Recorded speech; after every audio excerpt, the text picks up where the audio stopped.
Okay, good afternoon. My name is Rich Penney. This talk is called Moral Agency in a Free Market Economy. This presentation will demonstrate the subtle ways in which market economics affects human psychology and explore the issue of choice and responsibility in light of these influences. Part 1, the psychological influences of market economics. It's important to understand that capitalism is not just an outgrowth of human psychology. Rather, it shapes human psychology. It dictates our priorities. Capitalism is not a byproduct of selfishness. Rather, the excessively selfish behavior that we see all the time is an inevitable consequence of living in a capitalist economy. Let me give you an example. The Google self-driving car. Right now, this little guy has driven over 700,000 miles without a single accident. According to the Federal Highway Administration of the United States, the average American drives roughly 16,500 miles every year. Allstate Insurance estimates that the average person has an accident roughly every 10 years or 165,000 miles. This means that the Google self-driving car has already done better than the average person 4 times over. In addition to this fact, this car will save thousands of lives through decreased accidents, and it will improve conditions for people living with a disability. So, that being the case, with the understanding that morals and ethics are about concern for other people, the moral choice here becomes clear. Let's implement this technology as quickly as possible and improve people's lives. However, whenever I raise this point with friends, with family, with coworkers, I am always confronted with a series of questions. Number 1, who's going to insure it?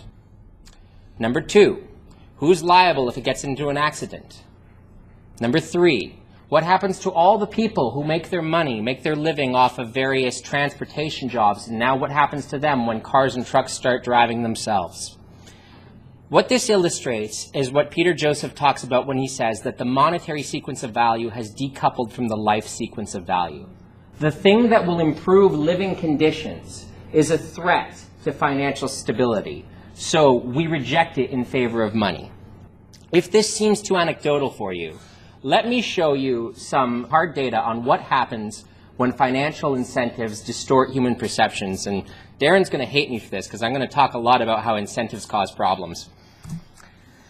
In 1994, the Swiss government was trying to decide where to put a nuclear waste dump. At the time, nuclear was seen as a socially conscious alternative to fossil fuels. Now, as an aside, we here in TZM know that there are much better alternatives for renewable energy, but at the time, nuclear was the socially conscious thing to do. 3 economists, Bruno Frey, Felix Oberholzer-G, and Rainer Eichenberger, went around polling the citizens of a small town in central Switzerland. They asked one simple question: would you be willing to have a nuclear waste dump in your community? Astonishingly, 50% of the people surveyed said yes. They knew it was dangerous. They knew it would trash their property values, but they were willing to do it anyway because they had responsibilities as citizens, and they wanted to act in the best interest of their nation and their community.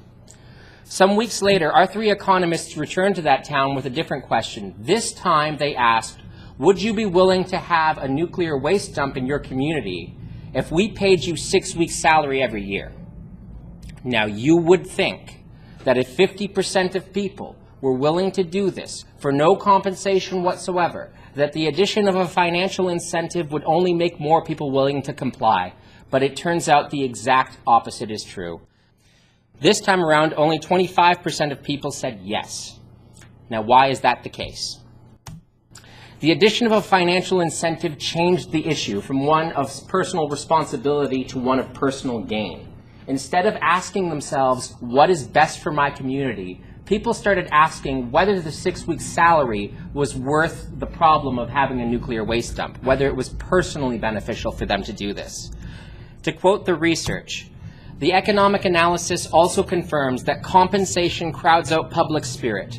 The support for nuclear energy and the acceptance of the current siting procedure, both indications of the willingness to contribute to the public good, ceased to muster support once financial incentives had been introduced.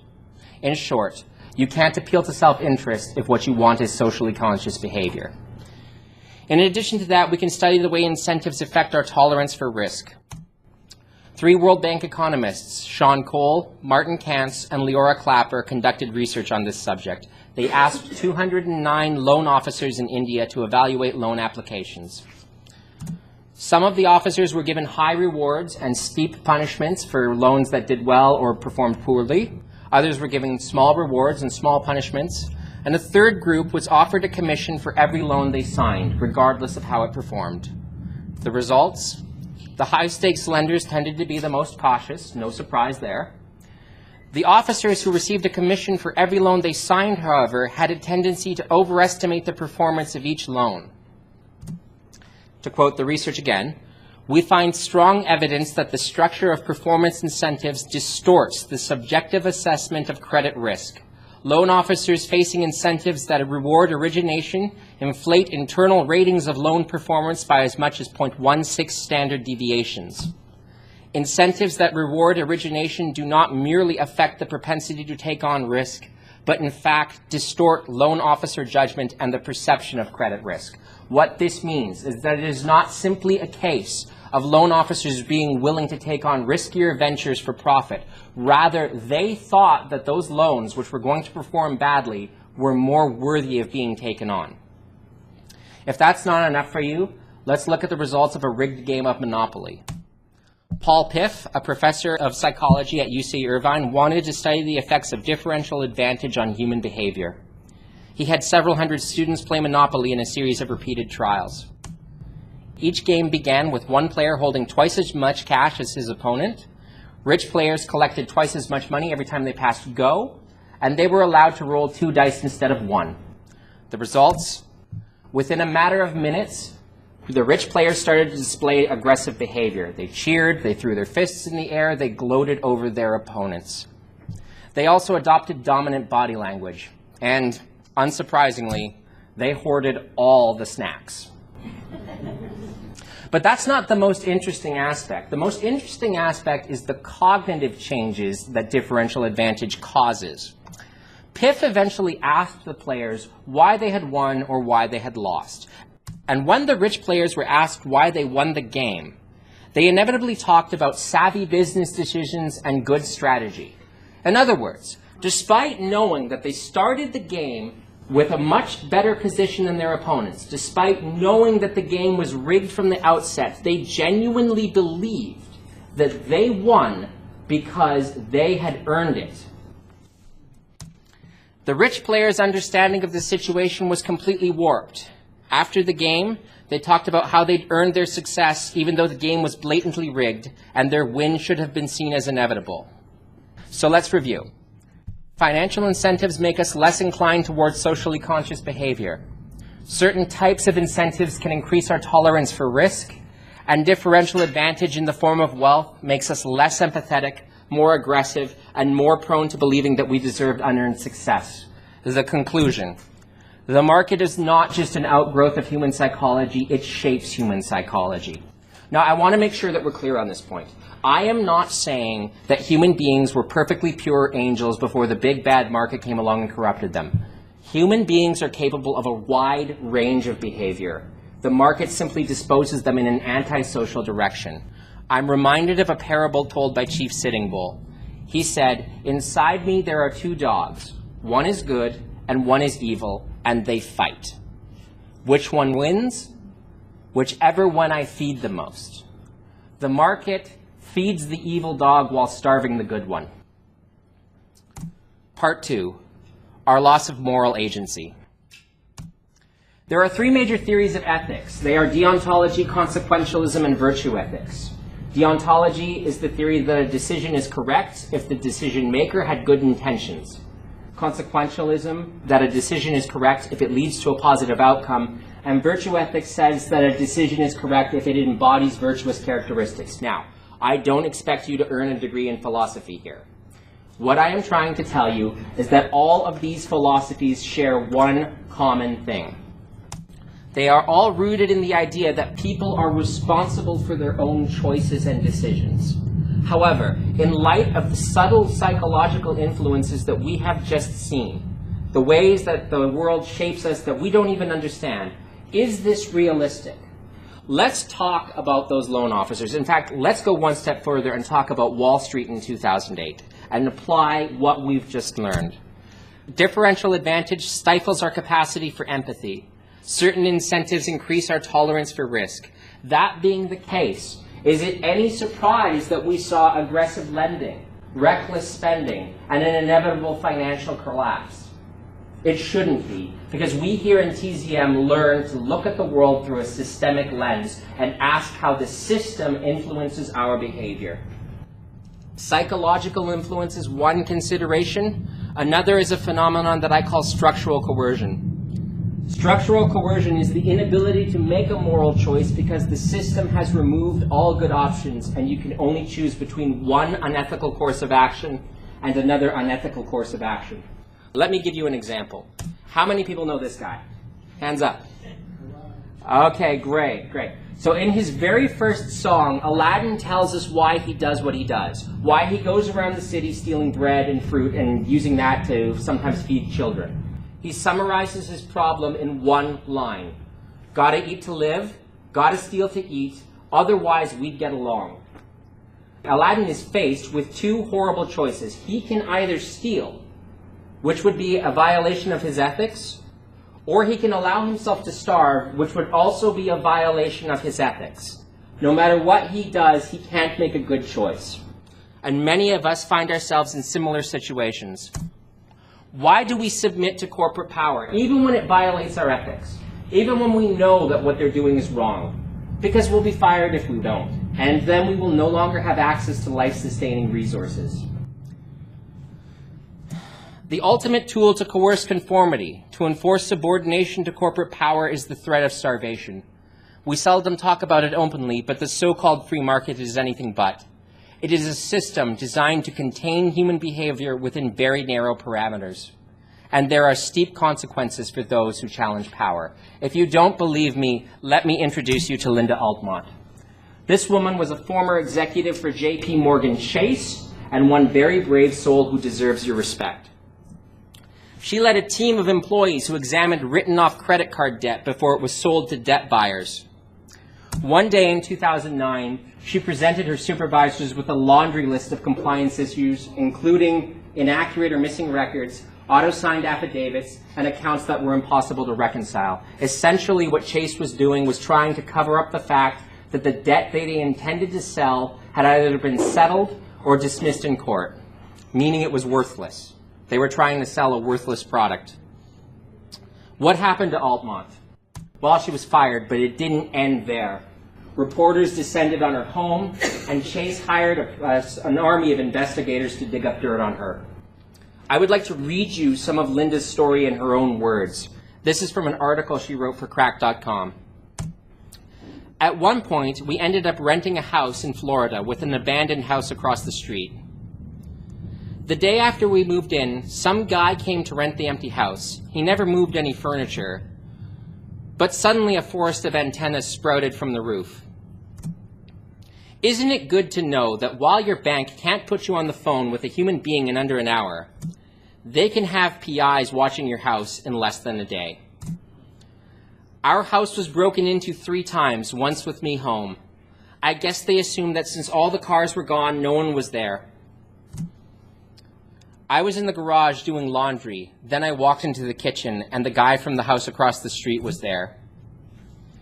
He looked around for a bit, then bent over, picked up my toy poodle, and claimed that he'd found it under his car. Linda was unable to take her family on a simple vacation to Disneyland. Why? Because the PIs and the paparazzi followed her everywhere. Her family began to complain of the stress of living under constant surveillance. What would cause someone to behave in this way? The corporations, I mean, not Linda. What would cause them to behave in this way? Possibly psychopathy. Paul Bibiak, C.S. Newman, and Robert D. Hare, the latter of whom developed the Hare psychopathy checklist, studied a sample of 203 business executives and found that roughly 3% of them scored within the psychopathic range. To give you a contrast, the average incidence of psychopathy in the general population is 1%. This means you are 3 times more likely to find a psychopath in a corporate boardroom than you are simply walking down the average city street. And if this isn't proof enough for you, Forbes celebrates the issue. Could we just take one moment here and look at this title? Why some psychopaths make great CEOs, as if he wanted to say why psychopaths, but his editors made him tone it down a little bit because the sum is in brackets. Incidentally, see that man pictured on the right? That's John Ronson. He wrote a book about corporate psychopathy. The author of this article, pictured on the left, asked Ronson a question. Maybe there's a midpoint, he said. Some place on the spectrum between full psychopathy and normal behavior that's most conducive to business. And would you like to know how Ronson answered? That's possible. Obviously, there are some items on the checklist you don't want to have if you're a boss. You don't want poor behavioral control. It'd be better if you don't have promiscuous behavior. It'd be better if you don't have serious behavioral problems as a child, because that will come out. But you do want lack of empathy, lack of remorse, glibness, superficial charm, and manipulativeness. Way to stay classy, huh? In capitalism, we do not simply tolerate the existence of antisocial behavior, we actively celebrate it. And if you want another example of a new abuse of power, did you know that corporations have started blacklisting applicants? People that they will never hire because reasons. And what might get you on such a list? Well, too many job applications, of course, because too many applications to the same company makes you look desperate, and we don't want desperate people working here. Let's just take a second and examine the contradiction involved here. On the one hand, if you're a job seeker, you have society telling you, get out there, send as many resumes as possible, apply to as many positions as possible, and remember, you're probably going to apply to things in your own field, which means you're probably going to apply to the same companies multiple times.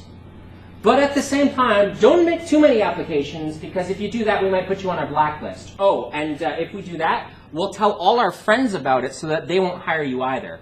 This is an article from the Wall Street Journal. At a networking event last August in Bellevue, Wash, a recruiter, pointed to a software developer across the room. He's qualified, but very bad in his presentation skills, he told career coach Paul Anderson and a human resources official from a big technology concern. What's the guy's name? Mr. Anderson remembers the HR official asking. I want to add him to our blacklist. The developer then walked over to the trio to inquire whether the recruiter had found relevant openings, and the recruiter replied that he was still looking. But once the job seeker left, the recruiter told us he would never submit him to any clients. In other words, he just lied to the job seeker's face. And it's not enough that we're not going to hire him for something as vague as presentation skills. Does anyone have an understanding of what that means? Because I don't know how it applies to software development. It's not enough that we're not going to hire him. On top of that, we're going to gossip about it behind his back. This is a flagrant abuse of power.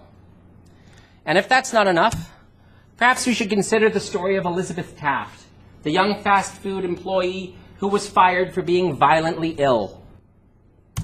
She was working at a Subway sandwich shop in Houston when she became ill.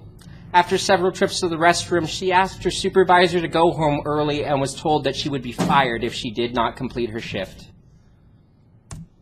She passed out on the lawn in front of the Subway during her break, and an employee from a nearby Pizza Hut found her and called an ambulance. Taft was taken to the hospital, and then she was fired for being sick. Now let's consider, in the light of structural coercion, the factors that might make someone do something like this. Why would her supervisor behave in this way? Well, the honest-to-God answer is that the supervisor would likely have been fired herself if she had done the sensible thing and let Taft go home. The fact that Taft would likely make the customer sick didn't matter. The fact that working while ill is incredibly painful and even possibly dangerous in some cases didn't matter. Concern for other people didn't matter. Because if Taft's supervisor let Taft go home, if that happened, it would send the message that there are some concerns more important than a company's ability to make profit. So under the current free market paradigm, the only thing that matters is subservience to corporate doctrine, subordination to power. Conclusions. There can be no moral agency in a system where survival is dependent on appeasing those with no concern for fellow human beings. Like Aladdin, we are faced with two terrible choices. We can either conform to a doctrine that is absolutely brutal in its treatment of other people, or we can elect to cut ourselves off from life-sustaining resources. We can essentially starve if we don't conform. Let me offer you a third option. Dismantle the capitalist system. Throw it on the scrap heap of history where it belongs, and put in its place a system that makes public health and human well-being a priority. A system that cares about the environment, that makes sure that people get guaranteed access to food, clean water, medicine, education, shelter, and all the basic necessities of life. There is only one such system in existence today, the natural law resource-based economy. Thank you very much for having me, and I hope you have a wonderful Zeitgeist Day.